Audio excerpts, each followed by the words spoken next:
किसी भी रिश्ते में, चाहे वह करीबी बंधन हो या प्रोफेशनल माहौल मैनिपुलेशन हो सकता है, यह अक्सर इतनी चुपचाप हमारी जिंदगी में प्रवेश करता है कि हम इसे नोटिस भी नहीं कर पाते।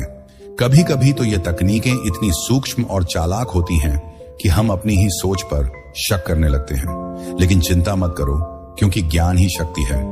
आज हम एक ऐसे सफर पर निकलने वाले हैं जो तुम्हें मैनिपुलेशन की तकनीकों को पहचानने और उनसे बचने के लिए जरूरी और आड़ देगा। हमने 10 अहम पाठ तैयार किए हैं जो तुम्हें इन पेचीदा हालात में नेविगेट करने में मदद करेंगे, जैसे कि सूक्ष्म संकेतों को पहचानना। यहाँ कुछ संकेत हैं कि सीमाएं कैसे निर्धारित की जाती हैं। हम आपकी मदद करेंगे, तो आइए हमारे साथ जुड़े, जैसे हम हेर फेर के रहस्यों को समझते हैं और खुद को स्वस्थ और असली रिश्ते बनाने के लिए सशक्त करते हैं। हमारे नवीनतम विचारों के लिए सब्सक्राइब करना ना भूले और नोटिफिकेशन बेल दबाएं। चलिए इस यात्रा पर साथ चले। नंबर 1, सतही नजदीकी। आज के जटिल रिश्तों की दुनिया में एक ऐसा जाल है जिसमें कई लोग फंस जाते हैं। नकली करीबीपन। यह ऐसा है जैसे आप सोचते हैं कि आप किसी से करीबी हैं, जबकि असल में यह सिर्फ एक माया जाल है। वे शायद बातों और कामों की ऐसी बातें करें जो आपको जुड़े हुए महसूस कराएं, लेकिन यह सब बाहरी स्तर की बातें होती हैं। इस तरह के रिश्ते में टूटे हुए वादे और अधूरे प्लान भरे होते, जैसे पतझड़ में पेड़ों से पत्ते गिरते हैं। यह सिर्फ एक गलतफहमी नहीं है, बल्कि जानबूझकर किया गया है। दूसरा व्यक्ति आपको अपने पास इसलिए रखता है क्योंकि यह उनके लिए सुविधाजनक है, न कि क्योंकि उन्हें आपकी असली परवाह है। अंत में आप एक दोस्त से ज्यादा एक औजार जैसा महसूस करने लगते हैं। यह समझना सिर्फ यह नहीं है कि क्या हो रहा है, बल्कि एक कदम पीछे हटकर देखना भी है। कैसे आपके रिश्ते काम करते हैं? क्या आप वह हैं जो हमेशा भावनात्मक मेहनत कर रहे हैं? क्या आपको लगता है कि आप अकेले ही सब कुछ कर रहे हैं और बदले में ज्यादा कुछ नहीं मिल रहा? इन संकेतों को पहचानना जरूरी है। यह आपकी कीमत को नहीं दर्शाते, बल्कि यह बताते हैं कि अब समय है उन रिश्तों पर ध्यान देने का, जहां दोनों लोग सच में एक दूसरे की परवाह करते हैं और चीजों को सही करने के लिए मेहनत करते हैं। नंबर 2, टूटे हुए वादे। क्या आपने कभी ऐसे लोगों का सामना किया है जो बातें तो बड़ी बड़ी करते हैं, लेकिन कभी उन पर खरे नहीं उतरते? वह जैसे कहानी सुनाने के माहिर होते हैं, ताल और वादों के जाल बुनते हैं बिना किसी मेहनत के, लेकिन जब काम करने का समय आता है तो वह लोग गायब हो जाते हैं। खाली वादों के साथ ऐसा लगता है जैसे वह शब्दों का खेल खेल रहे हैं ताकि अपनी कमी को छिपा सके। इन हालात में यह बहुत जरूरी है कि हम सिर्फ लोगों की बातों पर नहीं, बल्कि उनके काम पर भी ध्यान दें। क्रिया ही प्रमाण है।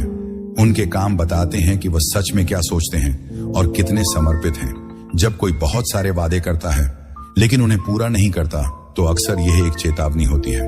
ये देखो कि क्या यह एक ट्रेंड बनता जा रहा है। जब कोई व्यक्ति आपको महत्वपूर्ण मौकों पर निराश करता है, तो यह सोचना ठीक है कि क्या वह सच में ईमानदार है। ऐसा समझकर आप अपने आप को यह चुनने की ताकत देते हैं कि आप अपने करीब किसे लाना चाहते हैं।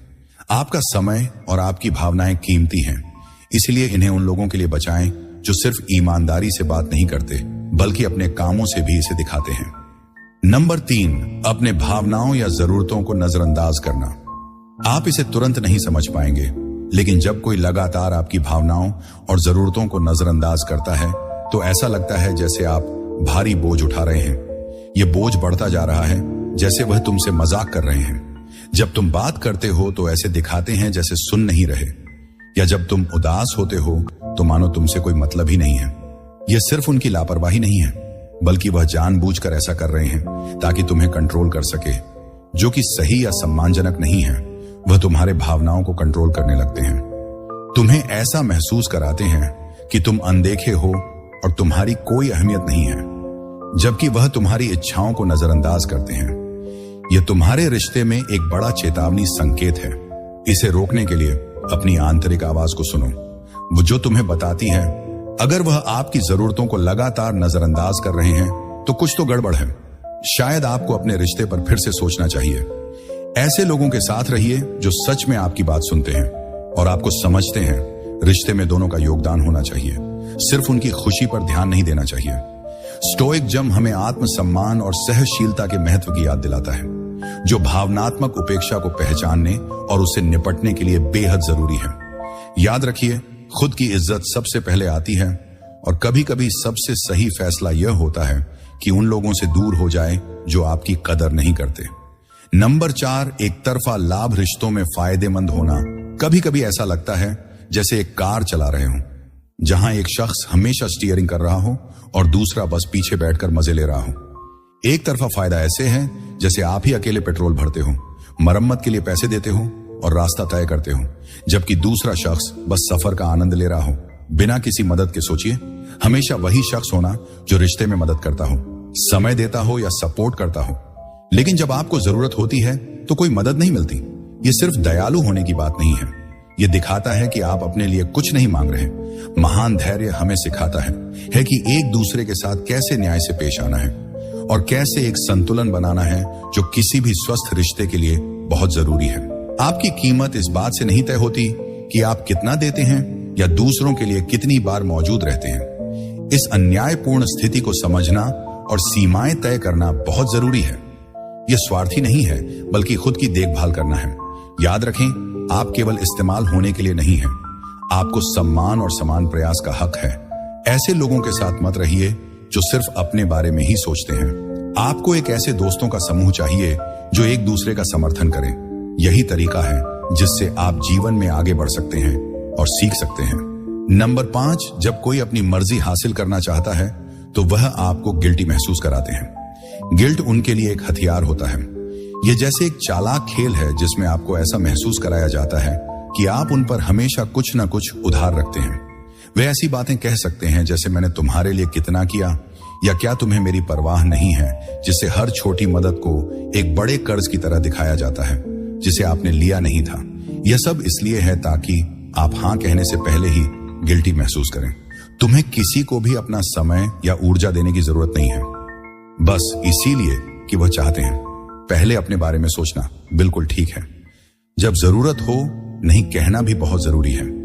यह अपने हदों को जानने और खुद की इज्जत करने की बात है। तुम्हारी दयालुता किसी पर एहसान नहीं है, सिर्फ इसलिए कि वह तुमसे ऐसा करने के लिए कह रहे हैं। स्टोम हमें सिखाता है कि दूसरों को यह तय नहीं करने देना चाहिए कि हमें कैसा महसूस करना चाहिए। जब कोई तुम्हें दोषी महसूस करवाने की कोशिश करे ताकि तुम उनकी मर्जी से काम करो, तो वह तुम्हारी भावनाओं पर नियंत्रण पाने की कोशिश कर रहा है। ऐसा मत होने दो। एक पल ये रुके और खुद से पूछे कि क्या मैं यह कर रहा हूं क्योंकि मैं सच में चाहता हूं या क्योंकि मुझे ऐसा करना जरूरी लग रहा है। स्टोइक लोग मानते हैं कि हमें उस आधार पर काम करना चाहिए जो सही लगे, ना कि बस दूसरों के दबाव में आकर। यह अपने असली खुद के प्रति सच्चे रहने के बारे में है। अगर कुछ आपको सही नहीं लगता तो उस भावना पर भरोसा करें। आपके पास अपने जवाब चुनने की ताकत है और कभी कभी सबसे मजबूत फैसला होता है मना कर देना। यह सिर्फ इस्तेमाल होने से बचने के बारे में नहीं है, बल्कि एक ऐसी जिंदगी जीने के बारे में है जो आपके असली सुख को दर्शाती है। आप अब आधे रास्ते पर पहुंच चुके हैं। आपकी खुद को सुधारने की लगन दिखा रहे हैं। अगर आप अपनी यात्रा साझा करना चाहते हैं तो नीचे कमेंट करें। आपका योगदान हमारी समुदाय की मदद करता है। अगर आपको यह जानकारी फायदेमंद लग रही है तो सब्सक्राइब करना एक बेहतरीन तरीका है जुड़े रहने का। चलिए आगे बढ़ते हैं। नंबर 6, भावनात्मक हेयर फेयर। सोचिए, आप किसी रिश्ते, दोस्ती या काम में हैं जहां आप खुद पर शक करने लगते हैं। ऐसा इसलिए नहीं है कि आप बदल गए हैं, बल्कि इसीलिए कि कोई गुप्त रूप से आपके भावनाओं को नियंत्रित करने की कोशिश कर रहा है। यह व्यक्ति ऐसा दिखता है जैसे वह आपके साथ है, लेकिन धीरे धीरे आपको ऐसा महसूस कराता है। तुम्हें अपने आप पर बुरा महसूस होता है और वह लोग अच्छे शब्दों का इस्तेमाल करके और तुम्हारी कमियों की तरफ इशारा करके ऐसा करते हैं कि तुम उनकी मंजूरी पर निर्भर हो जाते हो। यह सिर्फ तुम्हारे विश्वास को तोड़ना नहीं है, बल्कि यह जैसे तुम्हारी अपनी पसंद बनाने की क्षमता को चुपके से छीन लेना है, जो कि आत्मनियंत्रण के स्टोइक विचार के खिलाफ है। इस सब के खिलाफ मजबूत रहने के लिए अपने आप को जानने और अपनी जिंदगी पर नियंत्रण रखने के स्टोइक अभ्यास को अपनाओ। सोचो कि मार्कस नरेस ने क्या कहा था, तुम्हारे मन पर तुम्हारा ही अध है। बाहर की घटनाएं इसे समझती हैं और आपको ताकत मिलेगी। ये गहरी समझ आपके लिए एक कवच की तरह है जो आपको भावनात्मक धोखे के खिलाफ चुपचाप लड़ने में मदद करती है। अपने अंदर की आवाज पर भरोसा करें। अगर लोगों के साथ रहकर आप ज्यादा थका हुआ महसूस करते हैं बजाय खुश होने के, तो इस पर ध्यान दें। यह जागरूकता मजबूत महसूस करने का पहला कदम है। जो आप मानते हैं उसके लिए बोले ऐसी चीजों पर सवाल उठाए जो समझ में नहीं आती, और सबसे जरूरी उन लोगों के साथ समय बिताएं जो आपकी तरक्की का समर्थन करते हैं। याद रखें, आपकी मानसिक शांति आपकी सबसे महत्वपूर्ण संपत्ति है, इसे बचाकर रखें। नंबर 7, घटती टिप्पणियां। सोचिए, जब आप जिंदगी में चल रहे हो और अचानक आपको कुछ छिपे हुए रुकावट का सामना करना पड़े। ये रुकावटें शायद छोटी लगे, लेकिन ये आपको गिरा सकती हैं। ये कुछ ऐसा है जैसे जब आप अपनी खुशी की बात किसी के साथ साझा करते हैं और वह जवाब देता है। बस इतना ही, यह टिप्पणियां सिर्फ मजाक नहीं होती, बल्कि यह उन कुछ लोगों की चालें होती हैं जो आपको खुद पर शक करने पर मजबूर कर देती हैं। उनका मकसद आपको कमजोर महसूस कराना होता है, ताकि वह खुद को बेहतर महसूस कर सके। ऊपर से चीजों को एक स्थायी दृष्टिकोण से देखना। यह टिप्पणियां हमें सोचने और मजबूत बने रहने का मौका देती हैं। जब हमें ऐसे कमेंट्स मिलते हैं तो यह याद करने का मौका है कि स्थायी सिद्धांतों पर ध्यान दें, जो हमें यह याद दिलाते हैं कि हमें केवल उस पर ध्यान देना है जिसे हम नियंत्रित कर सकते हैं। हमारी प्रतिक्रियाएं ही हमारी ताकत है। समझे कि यह टिप्पणियां बोलने वाले की असुरक्षा हों के बारे में ज्यादा बताती हैं, बजाय इसके कि हमारी खुद की कीमत के। यह उनका तरीका है, यह स्वीकार करने का कि मैं आपकी सफलता से प्रभावित हूं। इसलिए शांति और आत्मविश्वास के साथ जवाब देना बहुत जरूरी है। सकारात्मकता और सहायक लोग आपकी मजबूती को बढ़ाते हैं। आपकी आत्मविश्वास कमजोरी नहीं है, बल्कि यह एक ढाल है जो आपको मुश्किलों से बचाती है। यह आपके आत्म सुधार की ठोस यात्रा में आपके धैर्य को दर्शाती है। नंबर 8, मजबूत रिश्तों में असली समर्थन की कमी। असली समर्थन बहुत जरूरी है।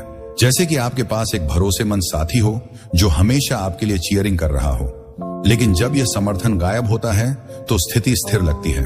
यह ऐसा है जैसे बिना नक्शे के एक भूल भुलैया में घूमने की कोशिश करना। आप बस उम्मीद करते हैं, यहां तक कि एक अच्छे शब्द या थोड़ी मदद की उम्मीद करने पर भी कुछ नहीं मिलता।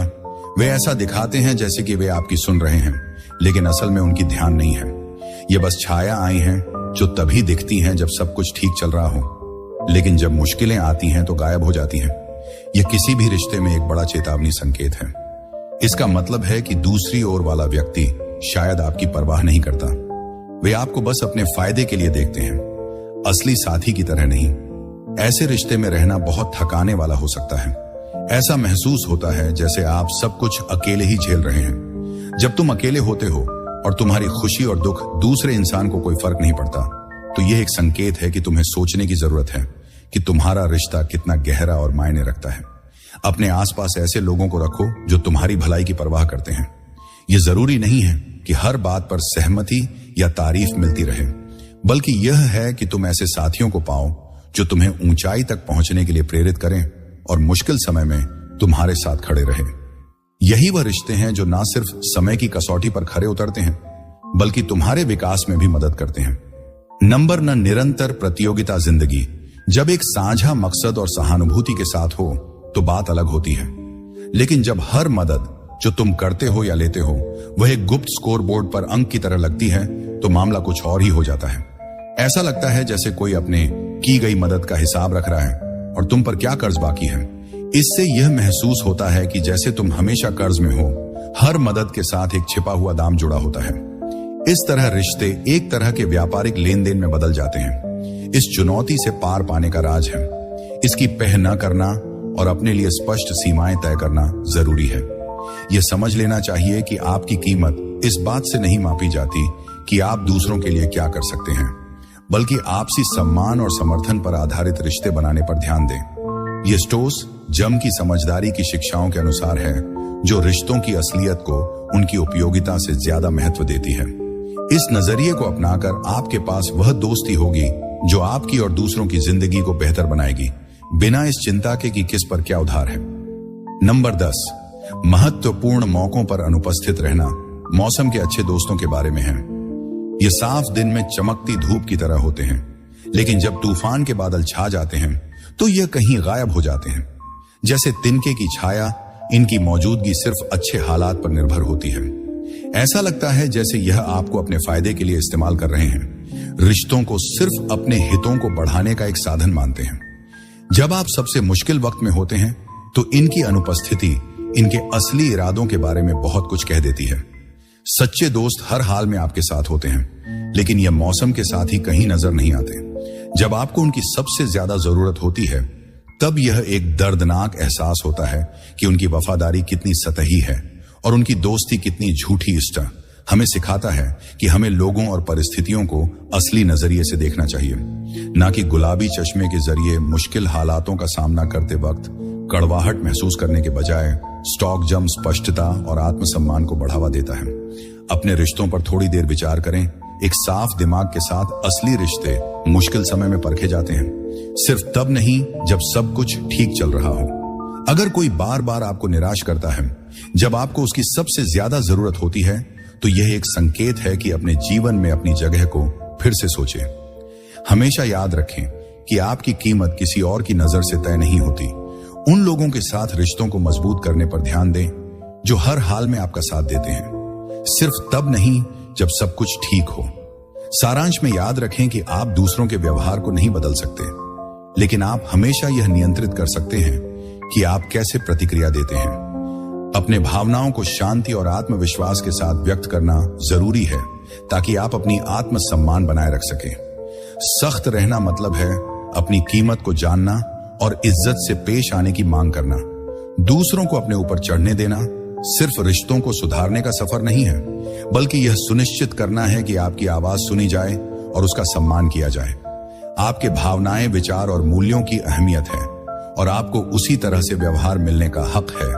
हम आपकी भागीदारी की कद्र करते हैं। अगर यह संदेश आपके दिल को छूता है तो कृपया लाइक करें, सब्सक्राइब करें और नोटिफिकेशन ऑन एन करें।